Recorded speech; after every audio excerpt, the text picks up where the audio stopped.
Hey guys, what's up? Vanie0295 coming at you today to do a follow-up video to what is your number one criteria for dating a guy. Yes, it has been months since I filmed that video. But I was watching Watchful Eyes video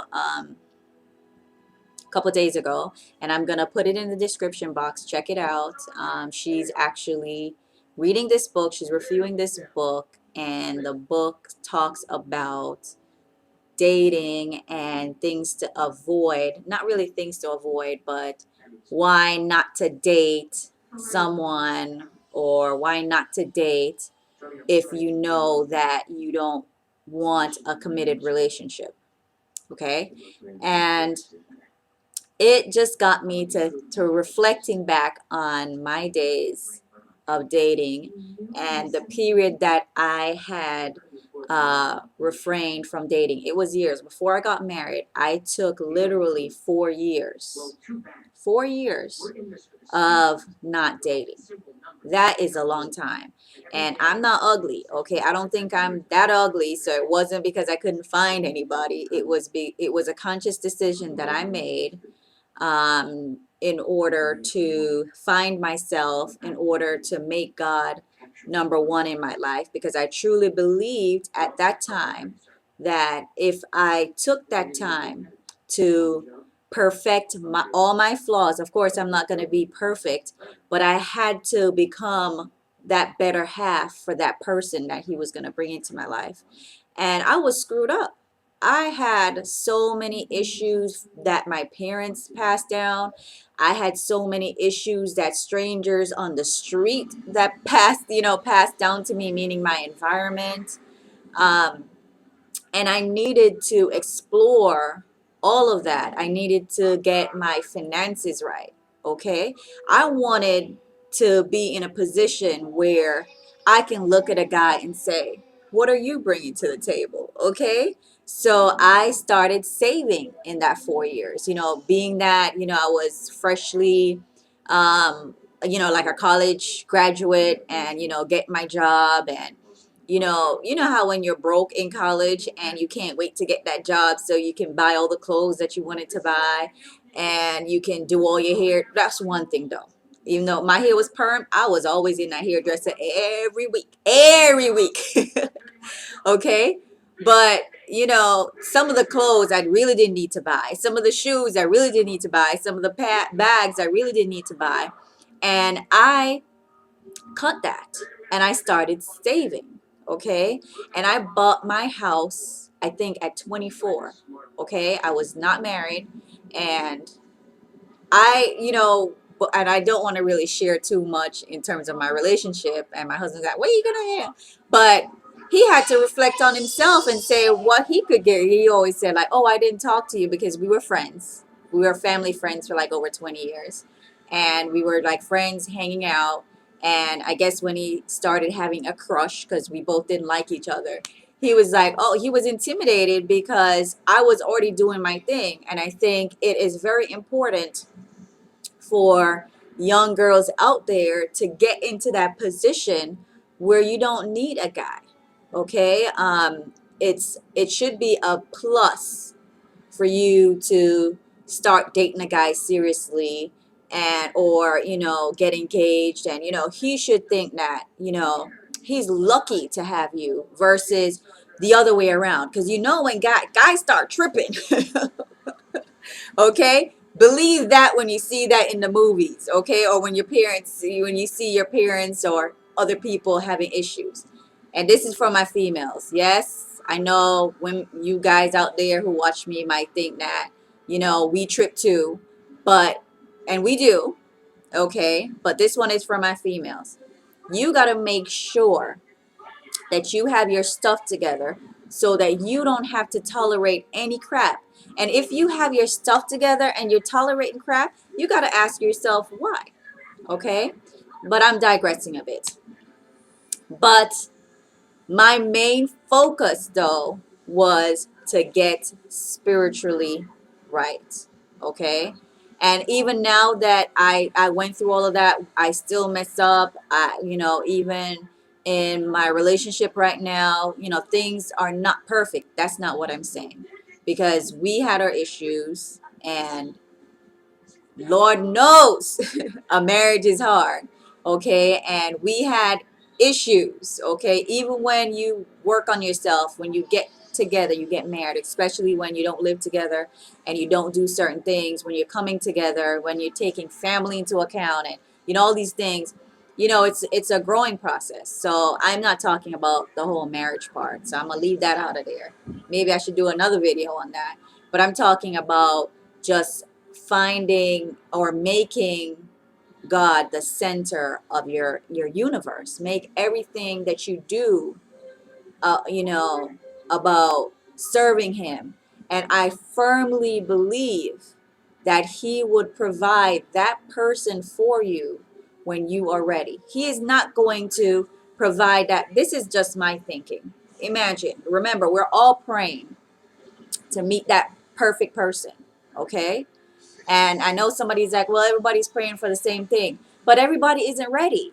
Okay. And even when you meet that person, you still got issues. So can you imagine, this person is together and God is going to bless him with you who is going to mess it up? Like, it didn't, this is my thought process at the time. It like didn't make any sense. And I was saying to myself, I was not ready for that perfect person because I had issues that I was dealing with from my past relationship.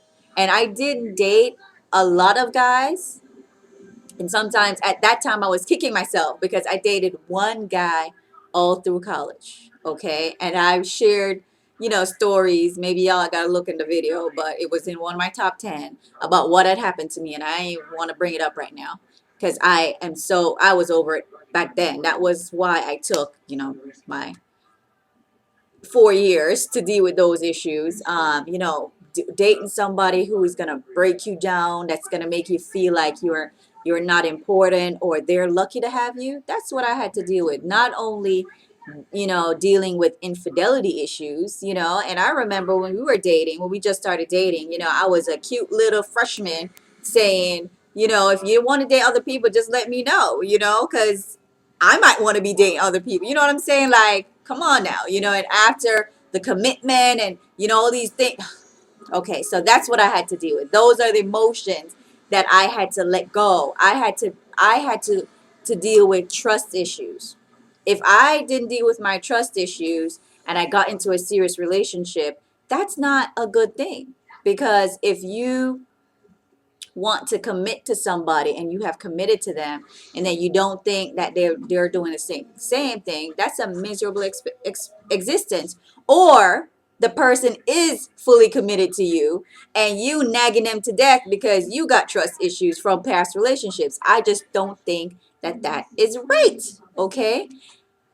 But in that period where I made God my number one and I read First Corinthians, I think it's chapter 13. I haven't looked at it in a while, where it talked about, love, and it talked about all the different aspects to love. It got me to evaluate my list that I had, because yes, I too did have a list and it was very idiotic, that list. Okay. I'll be the first one to admit it, because God was not on the top in terms of looking for a guy that was a priest. That should be my number one. If the guy is not a priest, then you're gonna have issues. And I'm not talking about an actual priest, and I'm not talking about all those guys who saying that they're Christians or they're serving whoever they're serving, and really they aren't, because the Bible talks about the relationship from Genesis all the way down, the whole thing, whether it's relationship between you and God, relationships between you and your neighbors. It's the book. The Bible is all about relationships.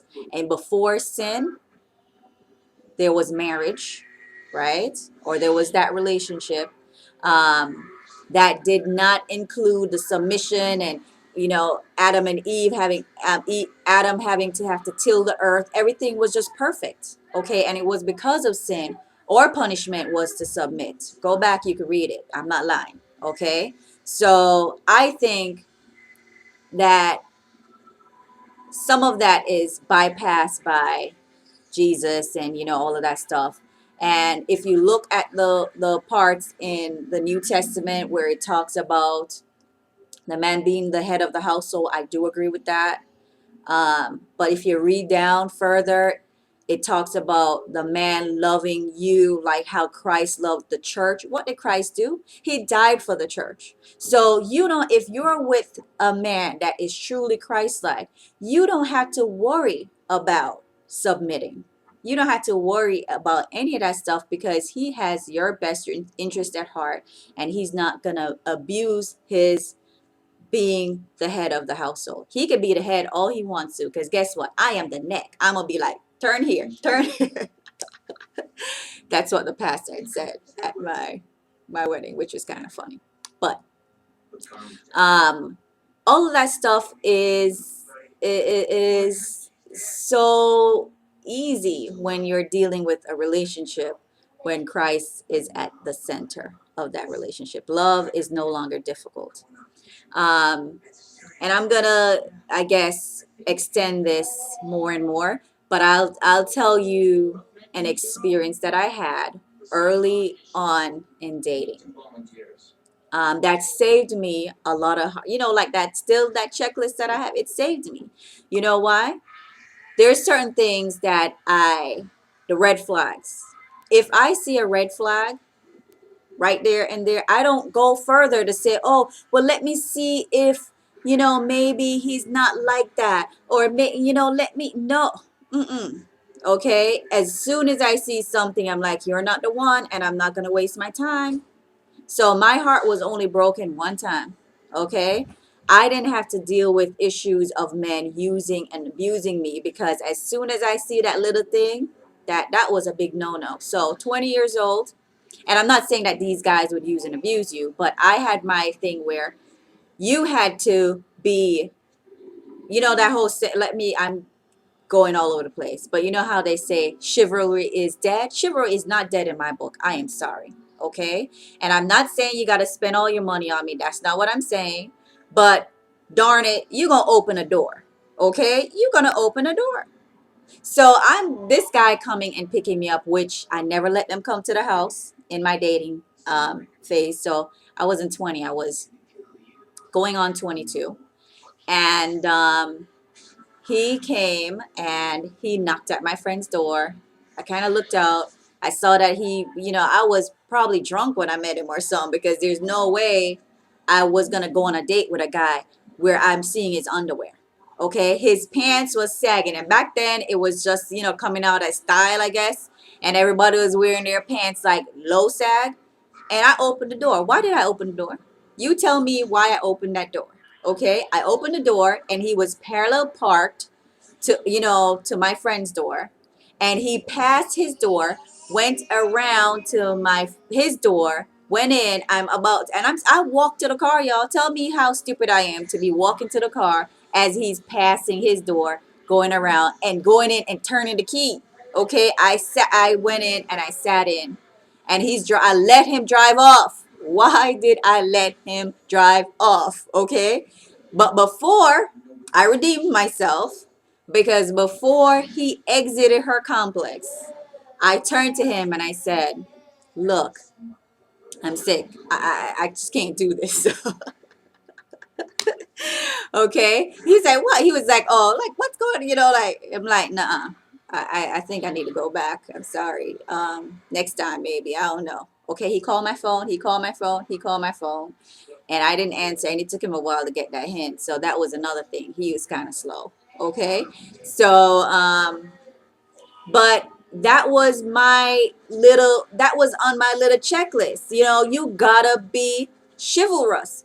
How in the heck you gonna go on a date with a woman, because I thought I was a woman at the time, and you are not going to open the door on the first date? Don't you think that sets the precedent for the entire relationship? Do you think now, 2 months, a year into the relationship, I can expect him to be opening doors? he didn't do it from the first date. Okay, so I knew right then and there I had to cut it. And that's what it is for a lot of things that you do. If you know there's certain things that you are not going to compromise on, and he doesn't do it from in the first week. And I'm a firm believer in, within that first week whether you want to be with that person in a committed relationship or not. Whether you want to be selfish and continue dating, that's another thing, which I don't agree with. But I will continue this because it's getting way too long, and I'll try to see if I can edit it down. All right, guys, so talk to y'all later. Deuces.